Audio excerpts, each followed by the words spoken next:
હું વિડીયોગ્રાફર છું અને ટેન્ડર ભર્યું હતું. ટેન્ડર ભરવા તો આવ્યો તો નગરપાલિકામાં. પછી જાણવા મળ્યું કે ભાઈ એ તો કામ જે અગાઉની જે કંપની હતી બાલાજીને રિપીટ કરીને આપી દેવામાં આવ્યું છે. જે અગાઉ પણ વિવાદોમાં આવેલી હતી એને આપી દેવામાં આવ્યું છે. ને જે નિયમ મુજબ જે ટેન્ડર હોય એની જાહેરાત આવે, છાપામાં જાહેરાત આવે સરકાર નિયમ મુજબ, પણ આ કોઈ પ્રતિક્રિયા કર્યા વગરની એમને સીધું આપી દેવામાં આવ્યું છે. મહાનગરપાલિકાએ જે વિવાદિત કંપની છે બાલાજી એને પાછું કોન્ટ્રાક્ટ આપી દો મિલીભગત હોય શું લાગે તમને?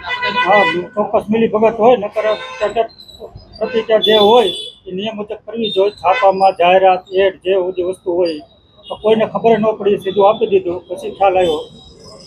મિલીભગત તો કોઈ અશક્ય વસ્તુ છે.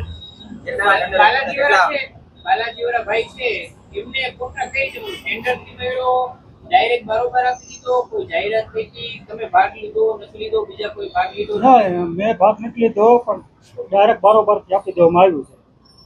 કેટલાનો ટેન્ડર હતો કેટલા વર્ષનો? શું કાર્યવાહી થવી જોઈએ, શું માનો છો તમે આવા કૌભાંડીઓ સામે? આમાં કાયદેસરની કાર્યવાહી થવી જોઈએ. નિયમ મુજબ જો હાલવું હોય તો એમને આપી દો તો બધા બીજા વિડીયોગ્રાફને શું કરવાનું? આપી દેવી હતી તો ટેન્ડરની પ્રતિક્રિયા કરવાની જરૂર હોય તેવી. ડાયરેક્ટ આપી દો આજીવન એને. નાટક જ હાલે છે ને? નાટક જ હાલે છે. જેમ કોન્ટ્રાક્ટ જે જેમમાં મૂકવાનું હોય એ મૂક્યું તો આ લોકોએ કે એમને મતલબ ના ના, કોઈ જાતની કાંઈ મૂક્યું નથી. કોઈ જાહેરાત નહીં, કોઈ વસ્તુ નહીં. છાપામાં કોઈ જાહેરાત નહીં? કોઈ છાપામાં જાહેરાત નથી આવી, નથી હેડમાં આવી. ટેન્ડર બહાર પાડ્યું હોય આરએમસી વેબસાઇટમાં નાખ્યું હોય ના ના, કોઈ જાતની એવું કંઈ છે નહીં. ઓકે.